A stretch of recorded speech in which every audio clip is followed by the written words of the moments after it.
Interesting news today about the end of the season, what it means, and Season 3. Blizzard made a statement that it's going to be an easy season. Let's see exactly what Blizzard said here. Also, we got some tier list rankings for tanking and healers going into Mythic Plus for next season. So let's talk all about this stuff.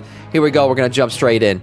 In this post, Blizzard revealed the score that you would need if the season ended today to get the Enterprising Hero title. This is the title that you would receive if you were in the top 0.1% in your region of Mythic Plusers. So for North America, regions 3,790 would be the IO you would need to get this title. And if you're a European, it would be 3,804. Are they saying Europeans are better at this game than Americans? I'm not sure. But anyways, these are the scores. I think these scores will be adjusted when the thing actually finishes, but these are kind of like if the season ended today. If it ends today, this would be the score you need. So this could go up a little bit more than was expected, actually. A Sam is a 0.1% bottom. No way, I'm a top at all times. Bring back life to Koresh. That's right, these new eco-domes, you'll be doing them. This is something you'll be doing in your quest line. So you'll be talking to Venari as you quest through the new lands that is Koresh. And eventually you'll get to this eco-dome part, and I think Chapter 4 of the quest line, it said somewhere here in this article.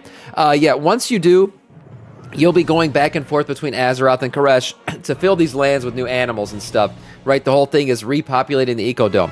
This will be kind of like a weekly thing that you'll be doing. You'll be getting a cache from this as well, so some weekly loot. And in that weekly loot, you actually have a chance to get the Curious Slate back. Yeah, the Giga Chad Talbuck. That's how I look at these things and I see them. They've got the big boy chin, you know, the jawline and everything. Yeah, these are pretty cool. These are clearly Talbucks that lift. So it's a cool looking mount. You'll be doing these Ecodomes again all the time throughout the season. I'm sure they'll iterate on these as this season continues forward and everything. But yeah, some cool loot to be had from this. And probably some early loot to be had in terms of gearing out if you didn't gear out this season. Hallow's End. Look, we have the updates for Hallow's End, and it's amazing. This is probably going to be one of the best trading posts we've seen in a very long time, because the stuff coming in this trading post is going to be absolutely glorious. So looking at the mounts and stuff, we know right now that a lot of these are tagged for the trading post, and in fact, this variant right here actually has a Trader's Tender amount already attached to it. But right now, we got 4 different colorways of the Headless Horseman mount. These are revamped mounts.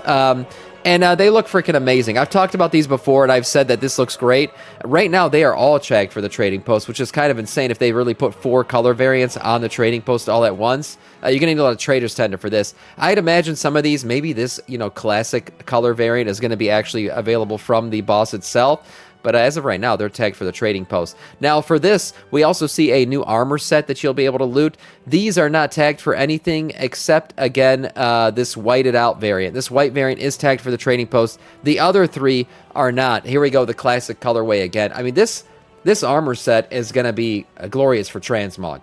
I can't wait to get this thing. I might actually wear this around. This is one of the few Hallow's End things that I've actually desired to have in quite a while, since the Headless Horseman helm back in like classic days. So this is freaking amazing.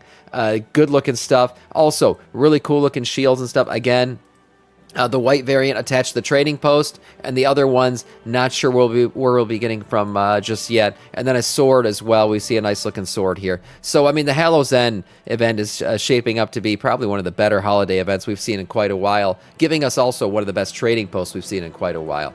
So, Season 3.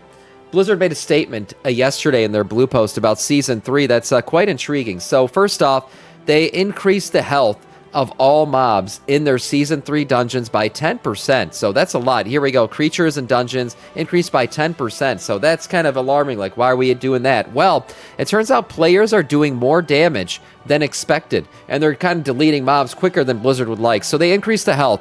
But what Blizzard said here is the net effect of this change should be that Season 3 dungeons will feel slightly easier to the equivalent difficulty of Season 2 dungeons for similarly geared characters. So there you go.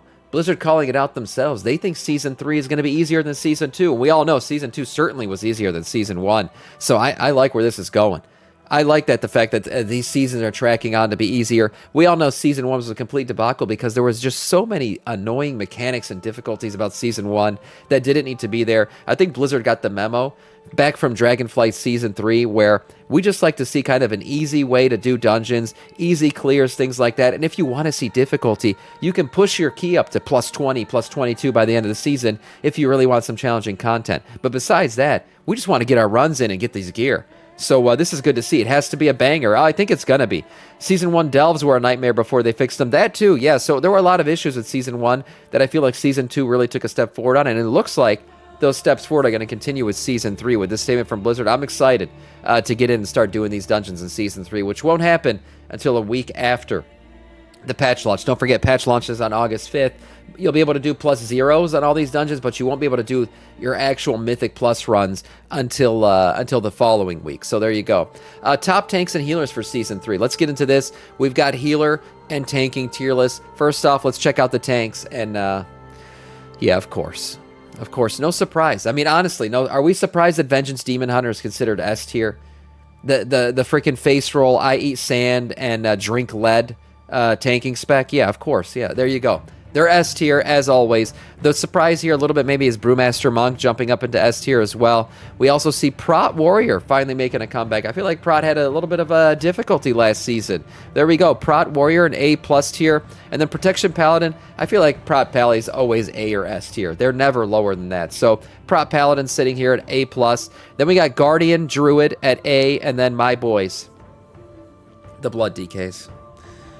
Yeah, so, I mean, last season, Blood DK was considered to be a really good rating spec, not so much in Mythic Plus. Look, this is what this tells me. Obviously, you guys know, if you watch me at all, I only play Blood DK. What this tells me is it just means we need skill. Okay, as usual. Blood DKs, here's the thing. Our spec has never carried us. We've always carried the spec. The most skilled players and tanks out there always play Blood DK because it's essentially all on you to survive. You don't really have any other way to do it other than to just heal yourself and mitigate properly at a constant rate. If you fuck it up, you're dead. That's the kind of play that Blood DK has always had. Whereas, you know, everyone else playing Vengeance Demon Hunter, you're running around in your assless leather chaps, just, you know, warglaving everything away with your single button rotation. So, I mean, there's a big difference in skill between who plays Vengeance Demon Hunter, who plays Blood DK. And you know what? Putting us at B tier, challenge accepted. Challenge accepted. That's what I have to say. Yeah, I'm not afraid. I'm not going to shy away. I'm not going to switch specs. I'm not going to switch classes. I'm taking my Blood DK all the way to the top, kicking and screaming. Whether these tier lists say I can do it or not. So there you go. That's my little spiel on that.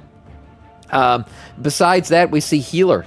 Yes, we got our healers rankings here. And now we see Restoration Druid, Discipline Priest sitting at the top. Disc Priest was, we know, part of the meta in Season 2. Looks like it'll continue to be very good in Season 3. Restoration Shaman sitting there at A+. Preservation Eroker and Holy Paladin sitting at A. And then Comp Dependent, Mistweaver Monk, okay, and then B. Holy Priest sitting there at the bottom. You know, I don't feel too bad for Holy Priest considering Discipline is S tier. So you can, you know, pick and choose how you want to do that. Addison can carry you in a +2. Yeah, okay. Look, guys, when it comes to these tier lists, again, take it with a grain of salt. As I said before, highly skilled players such as myself, we look at these things, it doesn't affect us. We're going to be able to get past this. I'll be able to tank just fine. And same if you're a Holy Priest. If you enjoy playing Holy Priest, play it. You'll be fine. Get good at your spec and you'll be all right. These tier lists, again, are kind of just, you know, fun to look at. But at the end of the day, play what you like and play what you're good at. Besides that, we got our Season 2 recaps. That's right, Season 2 recaps. I'll link this in chat if you want yours. This is a really cool thing where it recaps the entirety of your Season 2, both rating and Mythic Plus. You can get your own recap. You can also find the link down below if you're watching this on YouTube. But a quick recap of here. Basically, this is a recap of the stream as well, because I did all this stuff on stream with you guys, rating with all the Twitch viewers and everything else. So this is a cool thing to look at here. We can take a quick look at what we did this season. Gear Evolution, yeah, of course. I ended up finishing out with a 674 item level. Could have gotten higher if I actually crafted items, but I don't participate in the crafting system because that's for pansies and bitches. I basically like to just pull my gear off the dead corpses of my enemies. So rolling with that, we see 674 was my top finishing item level. Again, a high item level, but not so high that things aren't challenging, because I like to have a challenge in this game when I play it. Looking at other things, we got to catch them all. Yeah, all the classes that I played with, 39 different specs in my raids. I don't pick based on spec. I don't go based on meta. I play whatever the fuck I play with whoever the hell I want. So yeah, basically big variety there. I played with everything. Raid bosses defeated. We have defeated 140 raid bosses on this stream across all difficulties. 92 on heroic this season, 48 on normal. That's a lot of raiding. That's a lot of raiding. I mean, that's the core of what we do here on this stream. And yeah, that's a lot of dead bosses for sure. Min-maxing, this is about the app. Never forget your first time.